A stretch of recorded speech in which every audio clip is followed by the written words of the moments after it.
that something? And then some weeks or couple of months or something before was at Krishna Chandra Prabhu's place. Earlier this year? That was November. It was November. I see. And that was just great also. And we had another program at your place before that, and it rained. Yes. But you had a marquee up. That's correct. It was pouring, but nobody got wet. It was great. So yes, Alberton, going back in the past, I used to think Alberton, what's Alberton? It's sort of nothing in particular. But now it's special. It's a real sacred place of pilgrimage. So that's great. It's really great, actually. Right. So anyway, it's very nice to be here with you all again. I hope you're all happy in Krishna consciousness. We have had a busy day. First of all, we had a retreat with 60 students from UJ. That was really nice. Gee, it was wonderful. Then we went to a special memorial program for Kadamba Kanana Maharaj in Soweto. It was a kirtan program, eh? Oh, that was amazing, the kirtan. The place just about took off into outer space. It was amazing. And then we got a little late, sorry, but at least we got here. Not too bad, 10 minutes late, to be with all of you. Hare Krishna. Hare Krishna. So I thought that we could read something and say a few words about something to do with the association of devotees. It's a very important part of Krishna consciousness, of Dharma, of Vedic Dharma. In fact, there is a verse spoken by Lord Chaitanya himself in Chaitanya Charitamrita, in which he lists out the 5 most important devotional activities. Most important, but really that means most effective. Those activities which really influence us and change our hearts and really penetrate deep into us. Because we have all been in this material world a long time, and many lifetimes actually, and all of that, many lifetimes, so many years, it's just, we cannot really calculate, but it's really a long time. And that has affected us deeply. And we've been through so many things, experienced so many things, and as a result, we have developed many habits, many conceptions, understandings, sort of misunderstandings really, but ideas about what is life and what is life for and who are we and what should we do. Yeah, but Krishna consciousness means to really to go deep down into our hearts, into our beings, and uncover the real essence of who we are. who we are and what we are. Because otherwise, every lifetime, we have a different body and we think, this is me. Actually, in the 4th canto of Srimad Bhagavatam, in the story of a person named Puranjan, a very interesting thing happens which brings out a very interesting and important point about what we're talking about at the moment.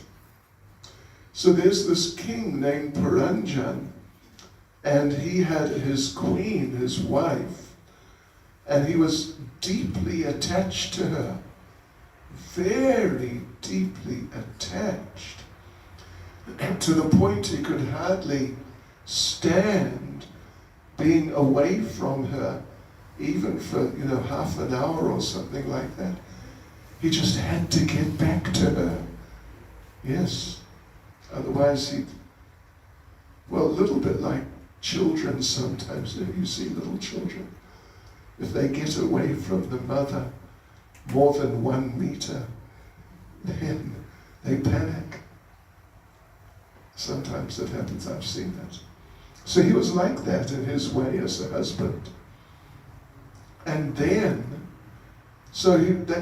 that was the main, his wife was the main thing he was focused on in life. He's a king, but he wasn't so worried about his kingdom, about his wealth, and his government functionings and all that.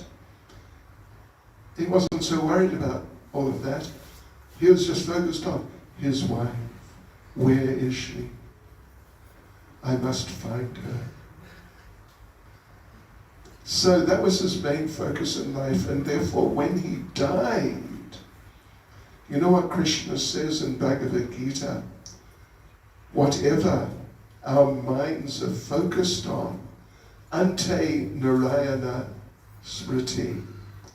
Anyway, but whatever our minds are focused on in that last stage, to that state we will attain without fail. Yes. So take a guess, devotees and friends, what his mind was focused on, just coming up to the time of death, and right at that time, what do you think? His wife. You're right. That's what his mind was focused on. So he had to take birth again because he was not a pure devotee ready to go back to Godhead. He wasn't even a devotee. Well, you could say he was a devotee of his wife. So he took birth as a woman. And in that lifetime he became Puranjani. It's the female, feminine form of Puranjan. And there in one of the purports to one of the verses discussing, what actually happened there at the time of death and how he got a female body, Srila Prabhupada explains that in many cases in this world, it works like that. Because in many cases, be it a man, be it a woman, the main thing they're focused on in their lives is their husband or wife. They may have other interests to some degree, but the main thing is the husband or wife. And therefore, next life, they go into that gender from the other gender. And then in that life, say, now in this case it's Puranjan, he's a man just deeply attached to his wife. Next life, Puranjani, a woman who becomes very attached to her husband. So what happens to her? She takes birth in a male body. And so Prabhupada explains, oftentimes, from one lifetime to the next, to the next, to the next, to the next, there's this sort of zigzag pattern, if you know what I mean. Male to female, to male, to female, to male, to female. Oftentimes it's like that, because in material life, the tendency is to really be very attracted to the opposite sex. So, but anyway, Lord Chaitanya, in Chaitanya Charitamrita, he's discussing, actually there's 64 devotional activities which help us to develop our Krishna consciousness. And devotional activities means acts of worship to Krishna. Yes. And through those acts of worship and remembering the Lord and serving Him in those different ways, then our minds become attached to Him, to God. But of those 64, the last 5 that he lists out are the most important or most effective, that they really make an impact on your heart and just really clear away. They clear away so many or even all of the attachments we had previously, be it to our husband or our wife, or perhaps our money, or our whatever, our fame if we're famous, or even our dog or our cat, if that was what we were most focused on. Yeah. Because, cats, they're okay, but dogs are very faithful. I don't know if you know much about dogs. We won't get into it too much. When I was a child, I had a dog. I tell you, this dog would have given her life for me. Wow. Really? And if she hadn't seen me for a few hours, then she saw me. It was like a festival. She was just all over me. I don't think wives are like that. Anyway, just to keep you awake, in case anyone's dozing off. So, right, to really help us get focused on Krishna. And so Krishna becomes the main thing in our lives, so that at the end of our lives, we go to Him, we remember Him, and we go to Him, and that's the perfection of life. So all these different devotional activities are there, and the last 5 are the main ones which really sort of penetrate our hearts most deeply and really stimulate us with remembrance of Krishna and love for Krishna, devotion, like that. So, right, these are the 5 now. I'll just tell you what they are. Lord Chaitanya says, the verse itself is Sadhu Sangha, Nama Kirtan, Bhagavat Shravan, Mathura Vas, Shri Murtir, Shradaya Sevan. Yes. So Sadhu Sangha is the first one, to associate with devotees. Second is Nama Kirtan, as we were just doing a little while ago. Rukmini Priya Mataji is one of our leading kirtan singers. And as always, she was in top form and just chanting, gosh.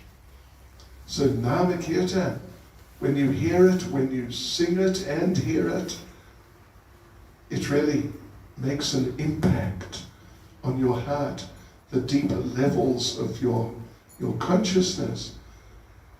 So yes, then the next one is Bhagavat Shravan.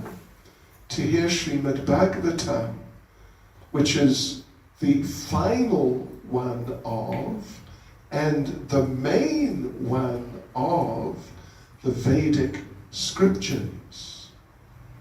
Vedic scriptures, they are the traditional scriptures of India or Southeast Asia or of Hinduism. There's the 4 Vedas and their corollaries. There's a number of other literatures which just are associated with each of the Vedas. Brahmanas, Aranyakas, and Upanishads. And then there's the Itihasas, means the histories, particularly Ramayana and Mahabharata. Then there are the Dharma Shastras, focused on different sort of activities that people perform in their lives, like Ayurveda. I imagine many of you have heard of Ayurveda, the traditional Indian and Vedic medical system. So that's one of the Dharma Shastras, and there are scriptures about economics and all sorts of things, politics, how to govern, even about military art. But then there are the Puranas. Well, there's Vedanta Sutra actually, which is sort of a summary, but it's extremely complex. It's too complex for just about anybody. But finally there's the Puranas, and the last is Srimad Bhagavatam. Yes, Srimad Bhagavatam is the last of the Vedic literatures and is the culmination of all the Vedic scriptures. So Bhagavat Shravan, Lord Chaitanya says, the third devotional, main devotional activity is to hear Srimad Bhagavatam, particularly that literature, even more so than Bhagavad Gita. Yes, so Bhagavat Shravan, then Mathura Vas means to live in a sacred place. Well, it literally means to live in Mathura, or that region, Mathura, Vrindavan area, the most sacred area in the universe. But not all of us could just go off and just, leave everything and go and live in the Mathura area. People have their responsibilities and so on and so forth, and they can't just be sort of dumped and abandoned. So then, Mathura Vas also means, and it's just as authentic a meaning, to make your house, make your home, your place of residence, like Mathura, like Vrindavan. And therefore we see here lots of pictures of devotees with diplomas. Yeah, there it is. There they are. Don't mind me. I just make these sorts of jokes. Sorry about that. But here, you see, the Tagore Marie. And I'm sure there's many others around that house. Yeah, because they are devotees. Oh, look, I see up there. Gornitai, they're up there. Right. I know one family in Isipingo, in Durban, Spingo, where they're a devotee family from way back, even in the 70s. And there's like at least three generations of them. And they're all devotees, like really serious, like so many of you actually. And in their temple room, it's quite a big room. It's almost not quite the size of this room here where we are sitting, where I'm sitting. But devotees you know what? They have collected the pictures from all the old calendars, our calendars, yeah, and put them on the walls. And devotees, you cannot see the wall at all, anywhere, because it's just covered with pictures. And would you believe, you cannot see the ceiling because it's covered in pictures. I think it's the most Krishna conscious room in the world, just about. Yeah, but anyway, you can make your house a place of pilgrimage, a sacred place, by having lots of pictures around, having a nice altar, and the family following the program of Krishna consciousness. And then it's equal to Mathura Vas, living actually in Mathura, or that district, Vrindavan. And then Srimurtiya Shradaya Sevan, to worship the deity, Shradaya, with faith, with great faith and veneration, great respect. Yes, so these activities are there. Lord Chaitanya has given us these activities so we can then get our focus, get ourselves focused in Krishna consciousness without distraction, because you never know. It's not difficult to get distracted, even by sort of silly things sometimes. I know in Mumbai, there's, I think to this day, at least the last time, I didn't exactly check, but I just happened to come across the information. There's one film that has been playing non-stop, means, maybe 3 times a day or something like that, 7 days a week, for, I think it's now more than 40 years. But it's a silly film. I mean, I was told I have not seen it. So it's not really my style anyway. But it's called, I'm sure you've heard of it, Dulwale Dulyana Le Jayenge. You know that one? You know that one? You know that. But it's basically a silly thing, but somehow or other it's very sentimental, and the people just fall in love with it. I think it's, on TV they have, or had, Choti Babu, isn't it? Did you hear of Choti Babu? You didn't? No. Really?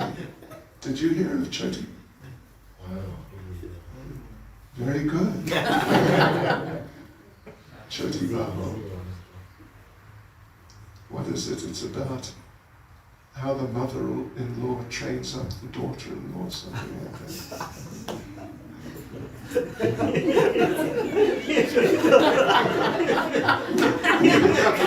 It's a sore spot.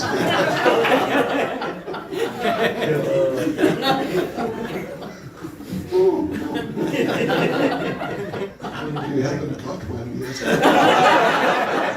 Wait till you do. She might be sitting in the room. Yeah, sorry. Don't mind. I have this unusual sense of humor. But one thing, you've got all these 5 I just mentioned, associating with devotees, chanting the holy names, hearing Srimad Bhagavatam, living in Mathura or someplace like that, and then worshipping the deity. And Srila Rupa Goswami has quoted these, cited these, referred to these in Nectar of Devotion, which I know many of you have read, actually. Prabhupada translated it, very important book. And there, Srila Rupa Goswami has commented on these 5, how important they are, how wonderful they are, how effective they are in purifying our hearts from their attachments to all these materialistic types of things, and rather helping us focus our minds and our hearts on Krishna, so at the end of this life we can go back to him instead of being born again in Alberton or somewhere around in the material world. So it's very interesting. Rupa Goswami, when he describes, elaborates on these 5 activities, with 3 of them, I think it is 3, he's elaborating, but he's glorifying how important is this activity, how wonderful is it. But all of them he does that, but 3 of them, he glorifies them in a very unusual way, in that apparently he's criticizing them. Actually, he's making a glorification, how wonderful that activity is, but in such a way on the surface, it sounds like he's saying it's bad, you shouldn't do it. And in regard to the one about the worship of the deity, what he says is that if you happen to be in Vrindavan, then there is one temple. There are many temples, so many temples, but there's one temple you should make a point of avoiding, not visiting. You should not go there. Avoid it. And that is the temple of Govinda, Govinda-ji. Of course, in Vrindavan, there's a number of temples where the devotee is called Govinda, because the deity is called Govinda because it's a popular name, well-known name of Krishna. But there's one which is particularly famous, and it was, back in those days, the biggest temple in the area. It was very, extremely big, the Radha Govinda temple. So he says, if you happen to be in Vrindavan, make a point. Be very careful. Don't go to that temple of Govinda, where Govinda is standing on the bank of the Yamuna in his 3-fold bending form, holding the flute with the garland, with a beautiful crown and jewelry, just looking just so extraordinary and beautiful and wonderful. Yes, that temple, you must not go there, because if you do, and if you see Govinda, you will immediately lose interest in all the regular things in your life. You know, your family, your house, your bank balance, your work, your anything, your relatives. When you see Govindaji, he's just so captivating that you'll just stay there for the rest of your life. You won't move. Yeah? And you just forget about those other things. So he says, if you have attachment to your family and your house and your bank balance, etc., etc. Don't go to that temple, because you'll just forget those things. Sounds like a criticism, because generally people are very fond of their family and all these things, their money. So, excuse me, you know this thing's alive. Working on that. No, you're not. Please try again in a moment. No. Anyone know how to deal with this? Okay. Excuse me. It was not deliberate. Yes. So he's glorified. The Sri Radha Govinda is so beautiful. There's another story. It's from a different line of ours. Well, different Vaishnav line. It's the Sri Sampradaya, the line of Ramanuja Acharya. They're devotees. The main temple there is Tirupati. I'm sure many of you have been to Tirupati. I'm sure you've all heard of Tirupati. But where the headquarters is not exactly Tirupati. It's the most popular. But the headquarters is called Sri Rangam, Ranganath. It's the biggest temple in India. It's not far, a couple of 100 kilometers maybe. It's in Tamil Nadu. Tirupati's in Andhra Pradesh. So yeah, this is down in Tamil Nadu, and it's big temple. Big temple. So Ramanujacharya was living about 1200 years ago, quite some time before Lord Chaitanya. And he was a great preacher and a great spiritual leader and just a great devotee. And one day, he was standing in the street with one of his devotee associates. And what should happen but devotees? A marriage party came by with, they're going to the wedding, the actual ceremony. And the groom, the bride and the groom, they're in the front, and people are there, making a big fuss about them, and music and all these things are going on. And the young man with his bride, he is looking at her.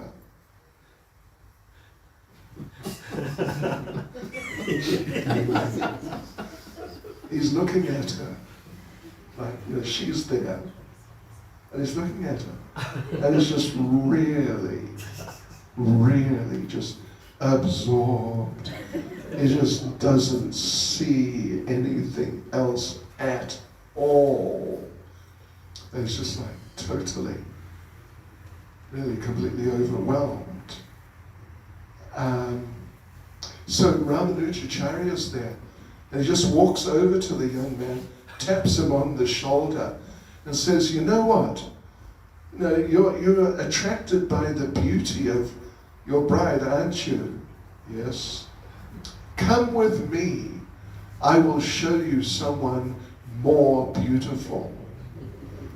And he took him straight out of the wedding parade, on the spot, into the temple of Ranganath, who is Lord Narayan lying down.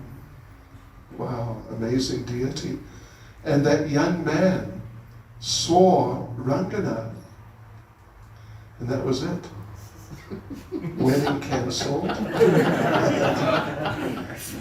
He just became a full-time associate of Ramanujacharya. And he became a famous devotee in Ramanujacharya's group of devotees. How's that? Lucky it didn't happen to some of you. So anyway, yeah, that's the deity. But they're all very attractive. So I wanted today, I'll just say a few words because time is moving on. I'll just say a few words about the first one, Sadhu Sangha, associating with the devotees. And in order to do that, I will read a verse from Srimad Bhagavatam. It is first canto, chapter 2, verse 16. And it goes like this. This is the Sanskrit.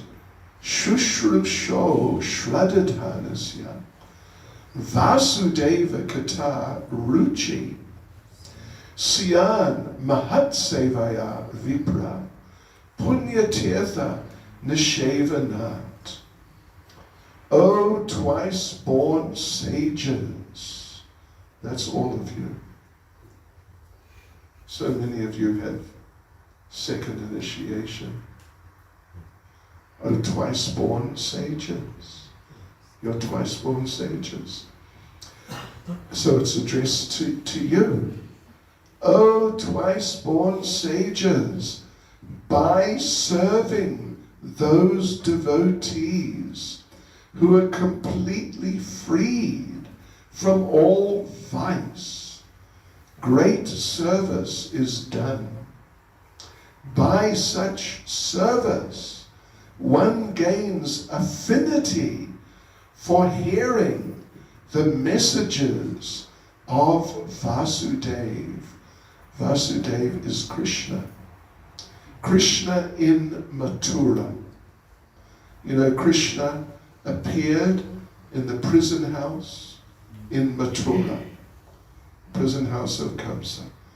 And in the prison house were Vasudev and Devaki. And he appeared as, at least apparently, their son. You know, it was not the normal type of childbirth, which I know so many of you ladies have been through, which, you know, from what I hear is quite an experience. But in this case, Krishna just stepped out. That would make things easier, wouldn't it? Just, there he was. There he was. And not only there he was, but there he was fully dressed with a crown and jewelry. Just like that. There he was. Because he's Krishna, he's the Supreme Lord. So there in Mathura, his parents are Vasudeva and Devaki. In Vrindavan, they're Nanda Maharaj and Yashoda. But now we're talking about Mathura, where he first appeared. So the father is Vasudev with a short A, Vasudev. But the son of Vasudev, not always, but it is a practice in Vedic society. Sometimes the son gets the name of the father, but with a little modification, not just the same. So the son of Vasudev, in this case, the practice would be to lengthen the first syllable, which is just A, Vasudev, just A, Vasudev. So Krishna, the son of Vasudev, is Vasudev, with a long A. Yeah. Krishnaya Vasudevaya. You know that one, don't you? That song. Right. So, by serving the devotees, it's saying, one gains affinity and attraction, a real attachment, for hearing the messages of Vasudeva, Krishna, hearing about Krishna. It's a very interesting point that two activities which appear to not be directly related, but now they're being directly connected, that if you serve the devotees, that's a certain type of activity, then you get an attraction for hearing about Krishna. It's just another type of activity. It's not like feeling hungry and eating nice prasadam, which don't worry devotees, you will be doing shortly. But the longer we keep going, talking here, the hungrier you will be, and the better it will taste. Because there's a saying actually in Russia, hunger is the best chef. Means when you're hungry enough, you'll eat things you'd never eat otherwise. You know, if I was hungry enough, I might eat jackfruit.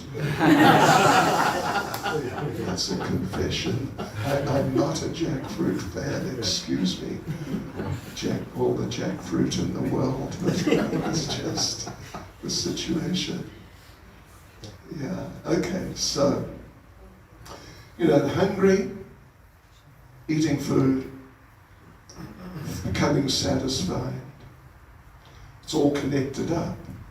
It's not like, I don't know, anyway, it's not like serving the devotees and then just getting an attraction. Wow, I want to hear about Krishna.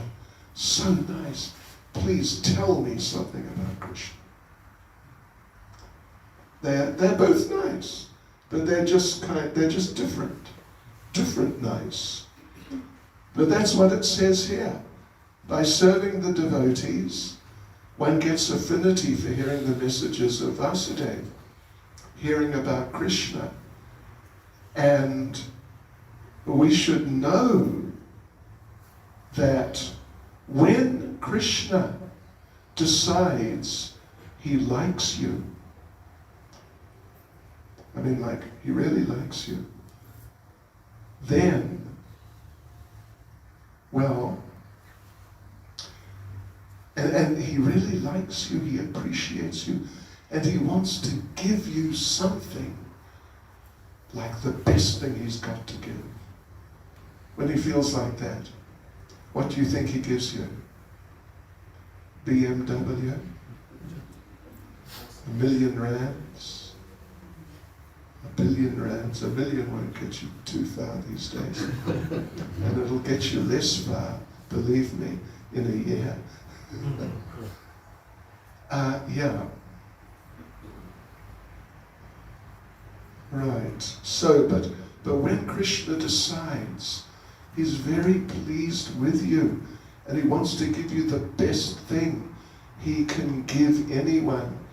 There's actually a verse in Bhagavad Gita, chapter 10, verse 10. Tesham satata yuktanam bhajatam priti purvakam dadami buddhi yogantam yena mam upayatite. To those who are constantly devoted to serving me with love, means they're just the dearest devotees to the Lord.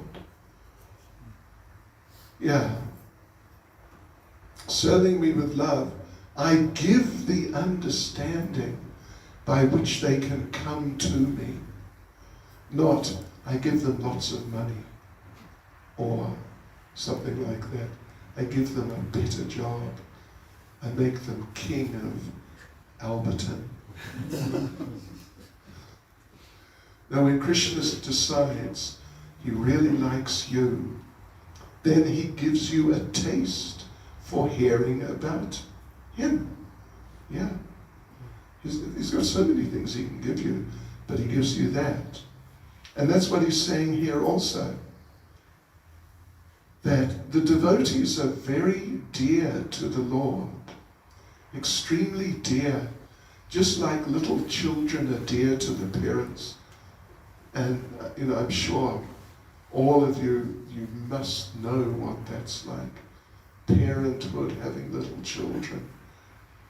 Yeah, for Krishna, his devotees are like his little dependent children.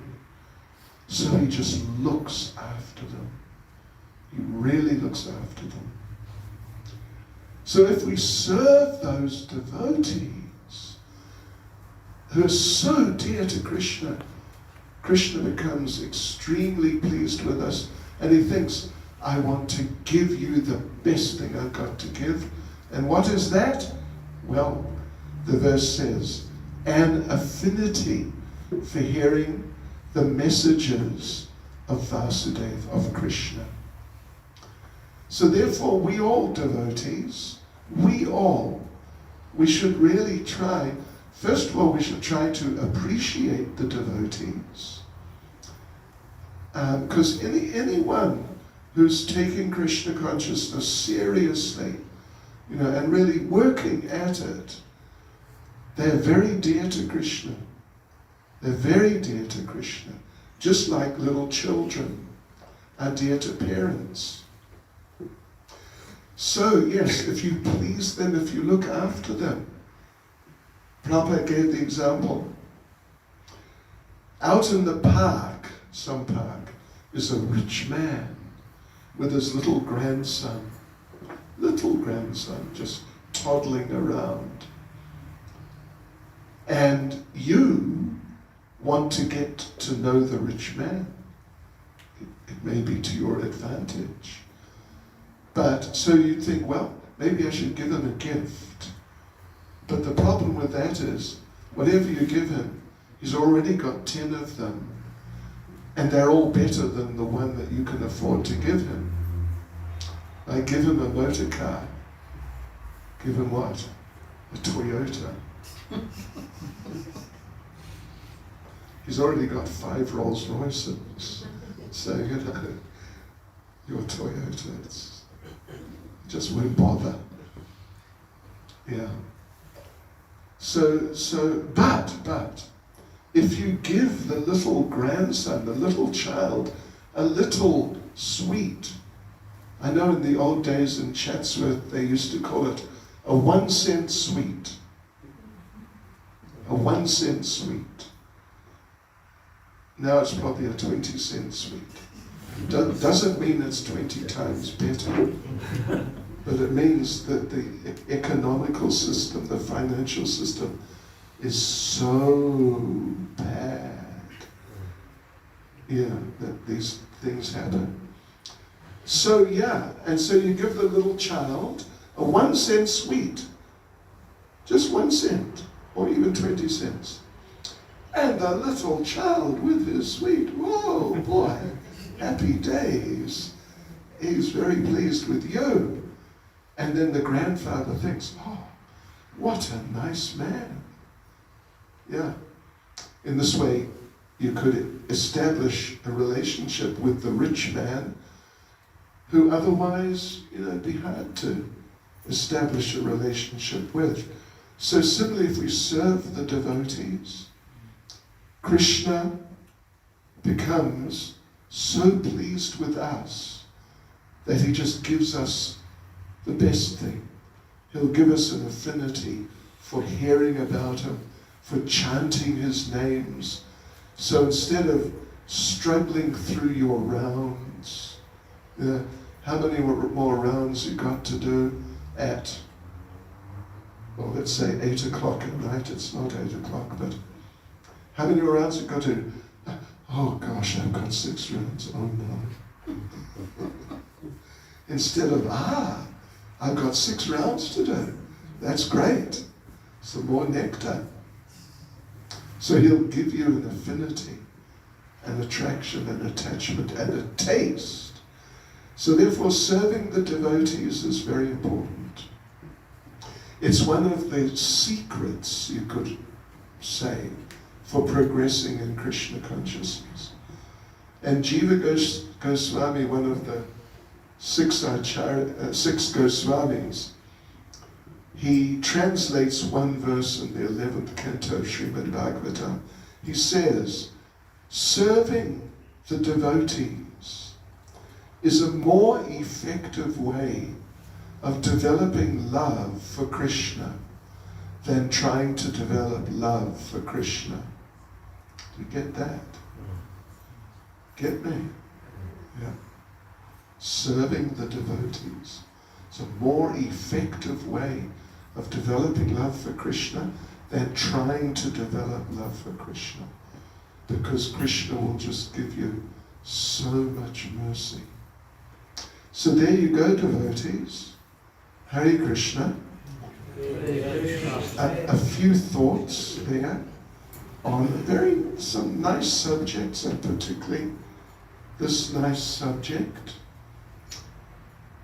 And try to take it to heart, because it will be very, very good for you.